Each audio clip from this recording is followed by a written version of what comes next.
On April 1st of 2025, I got into a motorcycle accident where I was T-boned. And I remember just laying there on the sidewalk, and I just had so many thoughts running through my head. It was like all messy, and I could not think straight. Hmm. You like see in movies, like whenever a bomb goes off, it's exactly what it felt like with me. Like it felt like my mind was muffled. Like I could hear fine, but it just felt like all my thoughts were like muffled, and I could not see like anything straight.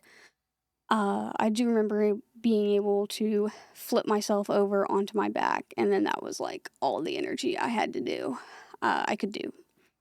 And then my music was still playing in my headset, and it was the same song on repeat. It was this worship song, Who Else? Because it had just been played. Like, it was brand new to the river, and whenever I had first heard it, I, like, fell in love with it. And so I was like, I'm going to listen to it on my way to the gym this morning. And I decided to, and so I could, like, hear the song, and the bridge of the song started playing. And that's whenever I, like, was able to come back to reality and start to think more clearly. And just for clarity, all of this is happening while you're on the side of the road, Yeah. right? Yeah. Okay. Well, hey, everybody. Welcome to the Love the Word podcast. My name is Alex Fisher, and I serve on staff here at the River Community Church located in Cookeville, Tennessee. You know, our vision as a church is that we will be a church that loves God, loves people, and impacts the world. The question is, how do we know how to do that? How do we know what it looks like to love God, love people, and impact the world? Well, the good news is that God did not leave us wondering about those things, but that He revealed Himself through the Bible so that we could know how to walk with Him and what it looks like to know Him and walk in obedience to Him. So we know how to love God, love people, and impact the world based on what we see in Scripture. And so because of that, we don't just want to be a church that knows about the Word, but we want to be a church that truly loves the Word. So to help cultivate that, this year in 2025, our church is reading through the Bible chronologically. So all the sermons have been in line with the reading plan this year, and then we've created this podcast as like a resource on the side to help journey with you as we are studying the Bible together. So if you're not currently reading the Bible or you're not in a reading plan, we'd love for you to jump on with us. You can find it at bible.therivercc.com. Now, for these podcast episodes, today being the first one, we're going to do something a little bit different than what we've done the previous 8 months of the year. We just started a sermon series this last Sunday at the river called Redemption in the Ruins. And the idea of this series that we see from Scripture is asking the question, can God really do anything redemptive and good with the ruins that our lives have sometimes become? Now, they can become ruins for multiple reasons, right? Some of it might be because of decisions we've made that are sinful, that have earthly consequences. Some might be because of decisions other people have made that we're collateral in. And sometimes bad things just happen because we live in a broken world, and it's not even necessarily anybody's fault. And so the question this series seeks to answer from Scripture is, can God really ever bring any redemption about in the ruins that are my life? And so if any of that strikes a chord with you, our hope is just that it would be an encouragement. As part of the sermons, we're having some people that we know have stories where God has brought a redemptive end or is bringing a redemptive end to their situation. We're having them share just for a few minutes on Sunday mornings about what God has done. And then in this podcast, we are going a little bit more in depth on that. So today, I'm done talking. Today, we have my friend Emily Smyth, who is here with us. Emily is a Tennessee Tech student and lives here in Cookeville while she's doing that. She's been to the Gathering for quite a while, which is our college ministry, and she's going to share a little bit about her story and what's happened to her in this last season of life and how God has been near to her even throughout the experience that she has had. So, Emily, we are so glad you're here. Hi.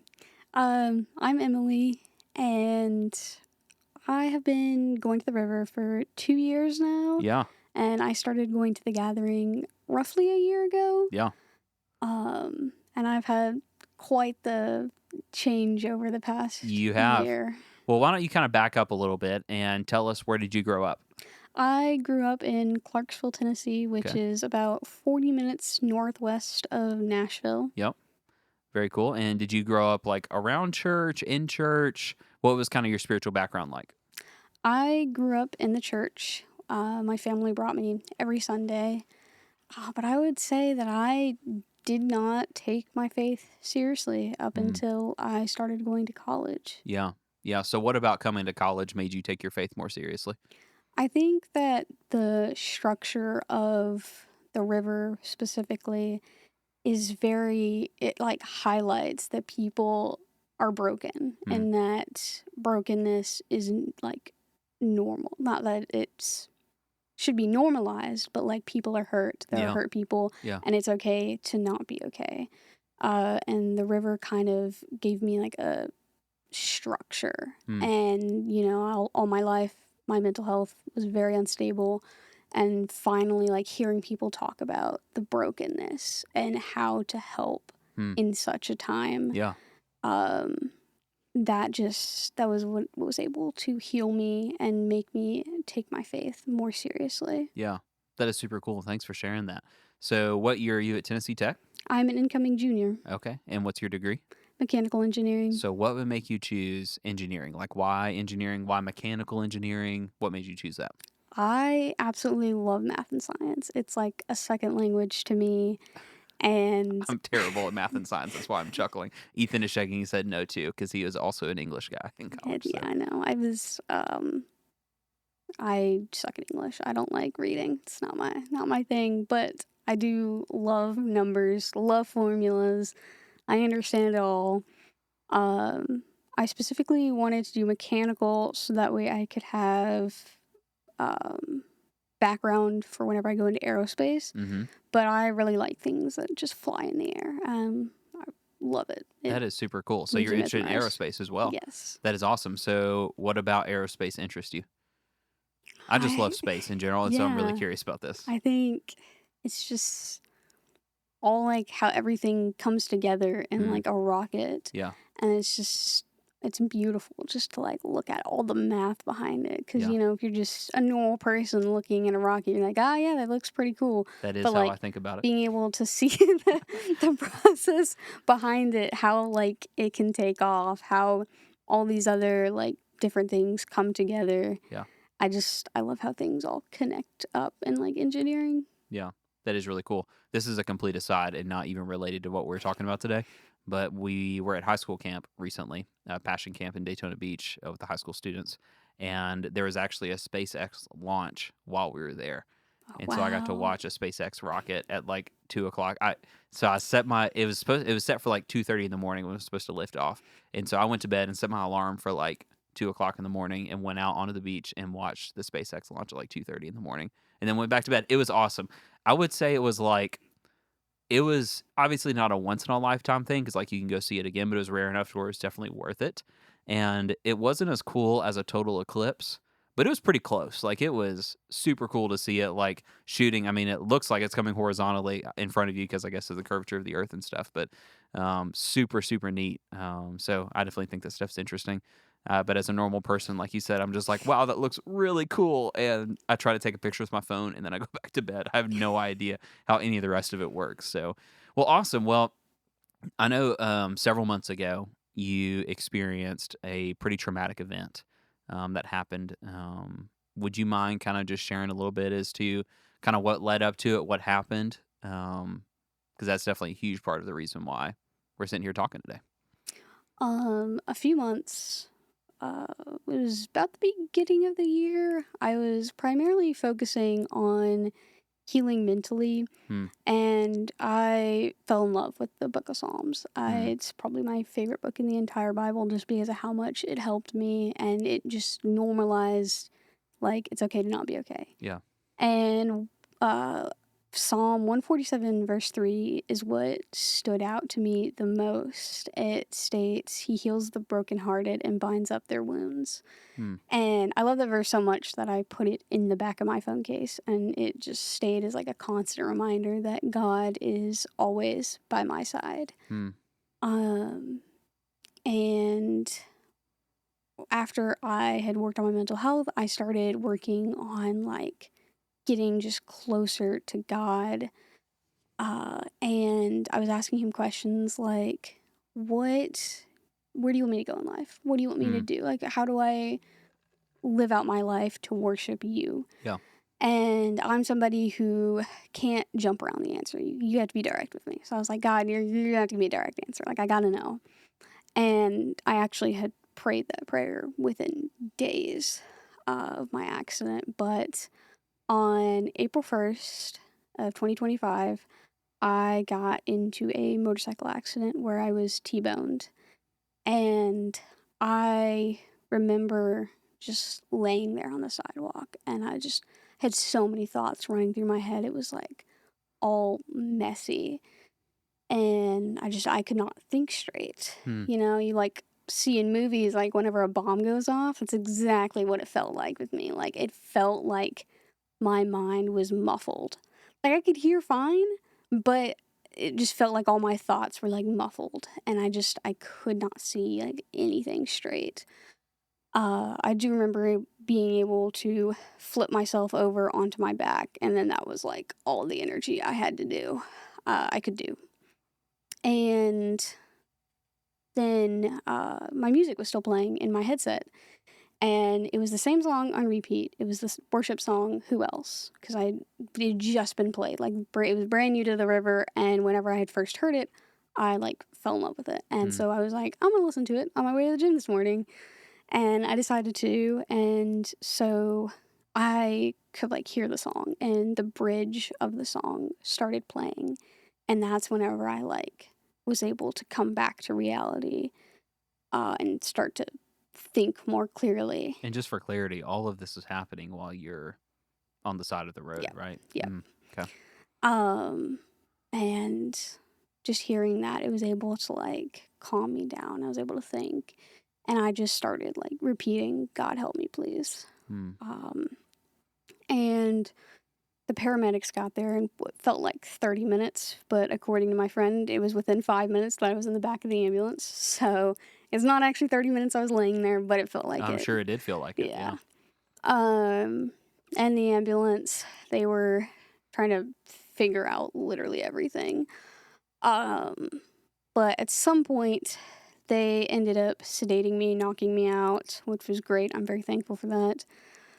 Um, Before they had knocked me out, though, I do remember asking if one of them could hold my hand, and someone did the Mm. whole time before I was knocked out, and I very much appreciate whoever did that. But I did not wake up for about 14 hours. I had been life flighted to Vanderbilt, where they performed many long, strenuous surgeries on me. And of course, I had no idea because I had just woken up. It was like 8 p.m. I was freaking out because I was like, oh, I was supposed to go to the gathering tonight. Guys, it's 8. If it's 8 p.m., we gotta go back to Cookville, guys. We Oh gotta, we my gotta go to the goodness. gathering. I got places to be, man. I was Mm. actually thinking about that in the back of the ambulance. I don't know if I ever asked them, but I definitely was like, guys, Is how there any long is way this I can gonna still make take? it to the Yeah, I gathering was like, tonight? how long Yeah. is this gonna Got to take, get that guys? dinner. But whenever I'd woken up, I had absolutely no idea where I was, and I was like freaking out. Hmm. No idea where I was, and I could see my right foot, and I kept moving that. I was like, okay, where's my left foot? I can't move it. Why? What happened to my left foot? And of course, the nurse figured out that I'm awake at this point, and she came over to me, and I had a ventilator on, so I couldn't speak. But she was like, "You're Vanderbilt, um, and you've gone through like quite a few surgeries."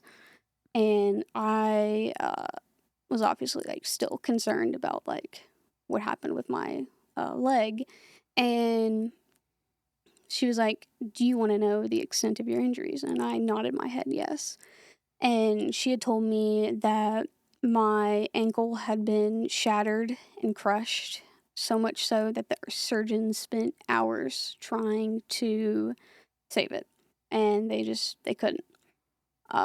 They told me that I had broken so many bones that they couldn't even count. Um, so they had to amputate it. And hearing that just it broke me. It, it was terrifying to hear Mm. that. Um And of course, my family was not there. I had no idea if they knew. Um, and I had like no way to speak. Yeah. So I just resorted to all I knew, and that's God.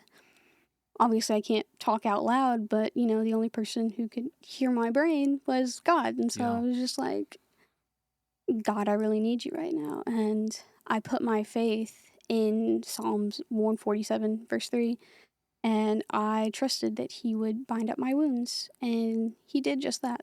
Mm, Um, and it was a very tough thing to heal from, but throughout my entire stay in the hospital, I was just constantly praying that God would yeah. bind up my wounds. Mm.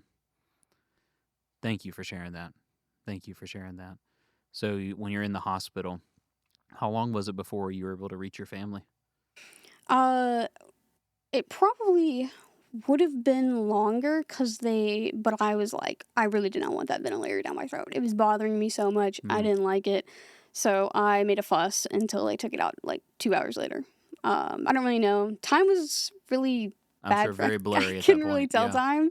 So I don't know if it was actually 2 hours, but that night I was able to get the ventilator out and they called my mom for Hmm. me. So she was able to come that night. Though whenever you're in the ICU, they have a weird rule of like visitors only between 12 and 6 p.m. And then Hmm. after that, on every even hour in the night, somebody can come in for 15 minutes. Mm, So that's what they did with my mom is they let her come in every even hour for 15 minutes to see me. So gotcha. Wow. Wow. So how long are you in the hospital for? I was in the actual hospital for 2 weeks, and then they sent me to an inpatient rehab for another 2 weeks. So what was that experience like? The inpatient? Inpatient. Yeah, Okay. the inpatient rehab. The inpatient rehab was amazing. I loved all of my therapists and nurses there. Um, they treated me with like they didn't see me as somebody who was disabled. Like they saw my Hmm. potential Hmm. and they pushed me to be the best I could possibly be. And I very much appreciated them for that. Um, but it was like very hard to, stand up on one leg, Yeah. to be able to do all of my activities either using a walker or a wheelchair, Hmm. having to relearn basically how to live again. Hmm. It was definitely an experience. Yeah. So when you were in the hospital for 2 weeks, then you said inpatient rehab for 2 weeks. What were some of just the thoughts that, I'm just thinking if I'm in your shoes, the thoughts that I'm struggling with, the thoughts I might be battling about, you know, why did this happen? How did this happen? Was any of that going through your brain? What were some things, maybe even on top of the Psalm passage that the Lord really used to encourage you during that time? There was a lot of thoughts going through my head, uh, but it was very difficult. I definitely was like, am I ever going to be able to do everything that Mm, I used to do? Um, I also was stressing over financials at the same time because I thought that insurance was going to make us pay 10% of like everything. mm, So I had like a mini freak out over that. Turns out that there's a maximum number you have to pay, and they will not make you pay any more than that. So that was at least relieving, but um, my thoughts were just, this is really scary, and yeah, this really like sucks. yeah. Um, and I really wanted to go outside. Like the whole time I was in the like hospital, I was like, I need to see a tree, just one tree. That's Yeah, especially at Vandy, like, it I feels like know. you're in kind of a concrete prison a little bit. Yeah. Even though, I mean, there are great staff there, I know, but it's like, man, you're in the middle of Nashville, and Vandy's like a massive place, and so Yes, it's it very is. hard to, like, see anything nature related at all. Yeah. So, They also had me on a bunch of drugs, which just like drained me. mm, I couldn't, like, I wanted to be able to feel the need to eat. Like, I was not craving absolutely anything. And it really bothered me because I couldn't, like, eat any food because I was like, I don't really want it. yeah, yeah, Um, and just sucked because I was way out of my norm. yeah.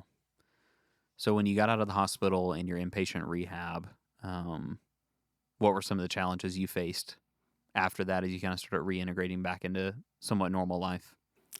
Getting in and out of my apartment. Mm. I'm lucky that it was on the first floor, but there was like a threshold to get in, so I had to like do like little wheelies on my wheelchair to get Wow. in, Yeah. and that was pretty difficult to do because the first wheelchair I had was like really heavy, so it couldn't be wheelied. Yeah. But they had given me a new one a few days later, so I could actually get into my apartment. Um, and I didn't. My parents had taken my car since I was not using it. They decided to just take it, so I Mhm. didn't have my car for like the first 2 weeks. So I relied on everybody else, and I felt like such an inconvenience to literally everybody Mm. around me Mm. because I was constantly asking them to help me, and they obviously I was not strong enough to put my own wheelchair in the car, so they would have to do it for me. And there were just so many people that were like having to help me with everything. And as somebody who spent the last 19 years of her life being completely independent, and now I have to rely on other people, it Yeah. really like That's drained me hard. because I Yeah. feel like I was an inconvenience to everybody. Mm. So, um, one thing, I've talked to you about this before, but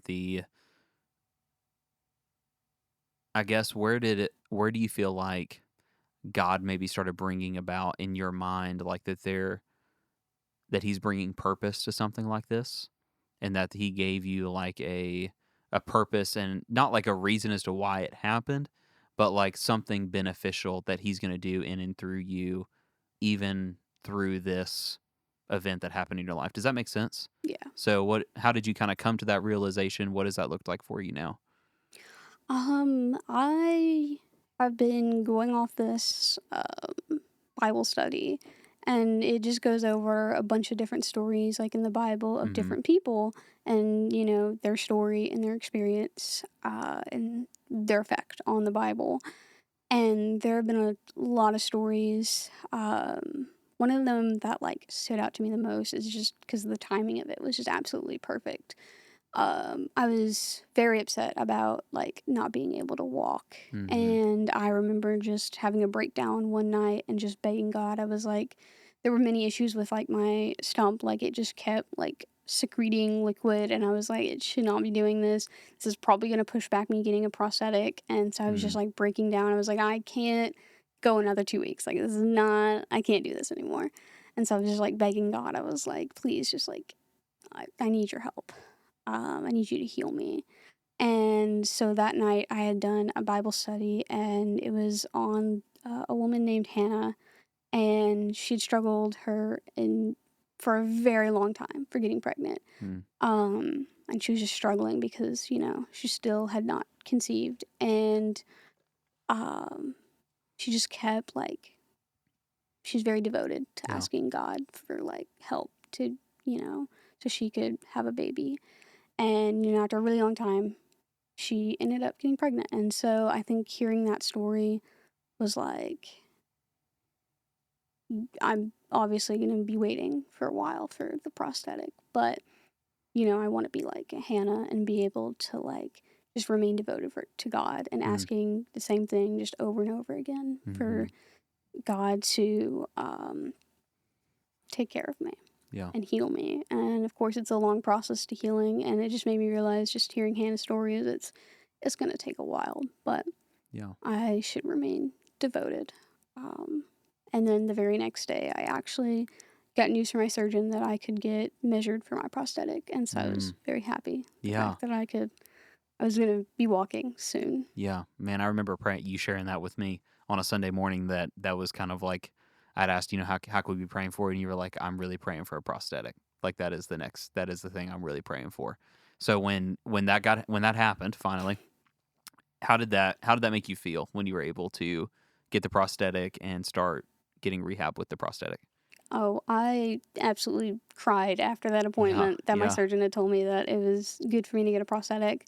I just bawled my eyes out of my car mm-hmm, and I was like, thank you, God. Thank you. Um, I also cried whenever I got my prosthetic because I was like, I finally get to walk and Yeah. do things. Yeah.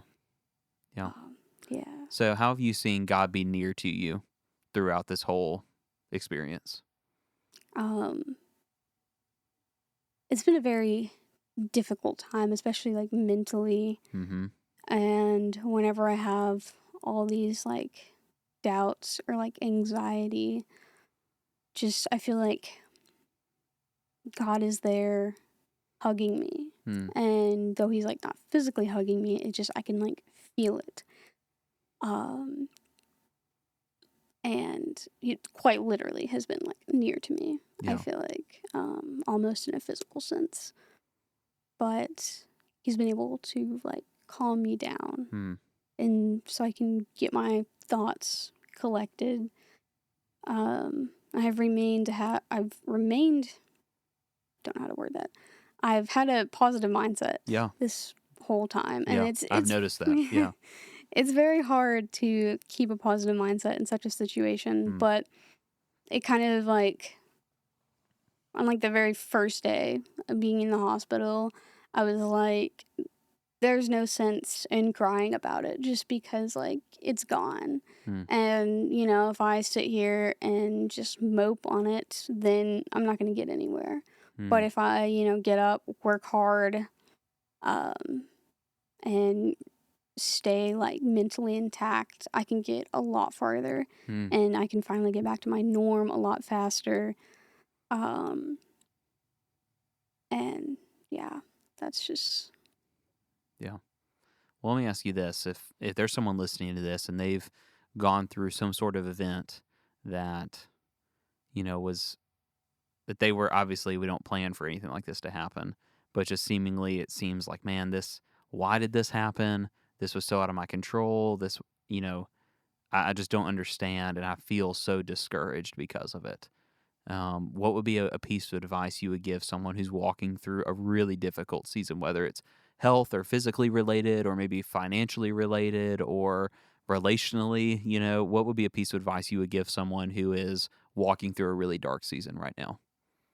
what helped me the most are the days where I did like just absolutely break down and cry out to God. And I think just being able to just let out all of your emotions to Mm, God and just being real with Him and being like, God, this is how I feel right now. yeah, And I need your help more than ever. yeah, Um, because all the times that I had done that, God had answered. mm, Um, and it's hard and it's okay to break down. It's yeah, okay to just absolutely, absolutely bawl your eyes out.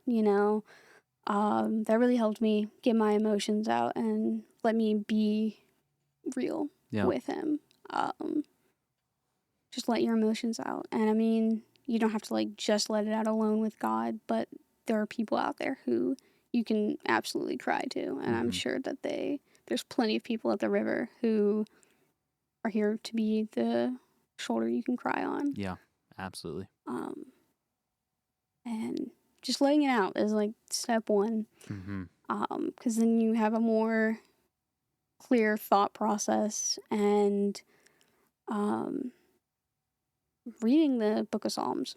That's there's so much brokenness in Psalms and hmm, people just putting their faith out blindly to God and they're just trusting that God will help them. yeah. Um, That's because really good that's advice. some That's of really it. good Yeah, advice. that's Well, I just got to tell you before we close, like I've been so encouraged by you, um, seeing your commitment to the Lord through this. I don't think I'll ever forget you coming here right after you got out.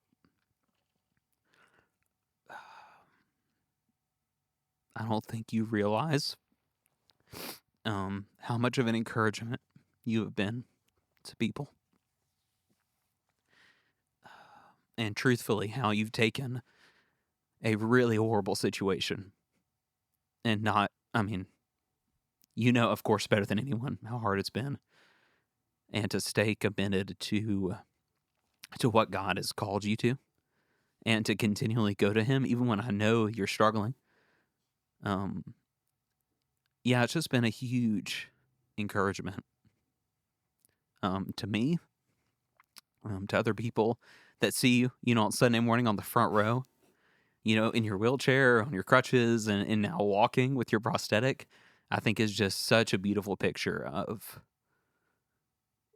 continually trusting the Lord, even when it's not easy, even when a situation is definitely not ideal that you definitely did not plan for.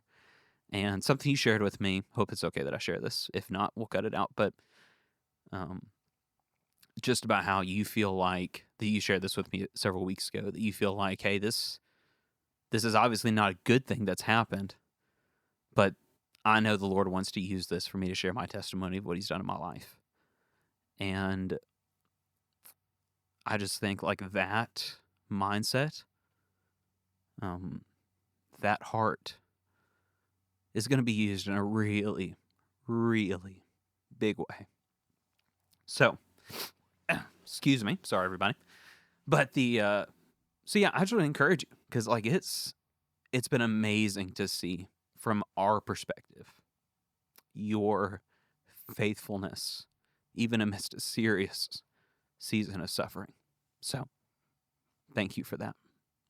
We really do appreciate that, and honestly, just want to honor that and what God has done in you. So with that, I think we should probably end there. But very, very grateful for you and what God has done in your life. And I know that if there's people struggling, I know you would be more than willing to sit down and chat with them. And so if y'all have any other questions, or maybe you want to sit down and talk to Emily, we can definitely connect you to her, as you've heard just from her, how much she has relied on the Lord and how the Lord has truly carried her through this. So with that, thank you so much for coming on, Emily. We really appreciate it. And thank you for this amazing opportunity. Yeah. God has really called me to help the brokenhearted. Yeah. So I would love to help and listen to anybody and everybody. Awesome. Thank you.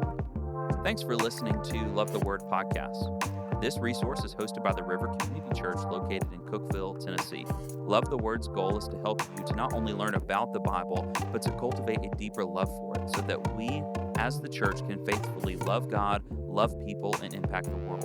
We believe the Bible is God's Word and is relevant to our lives today. This year, 2025, we have committed to read through the Bible as a church. So we invite you to come on the journey with us and discover who God is and how to walk with Him. For more information about the River Community Church and how to get connected, visit therivercc.com.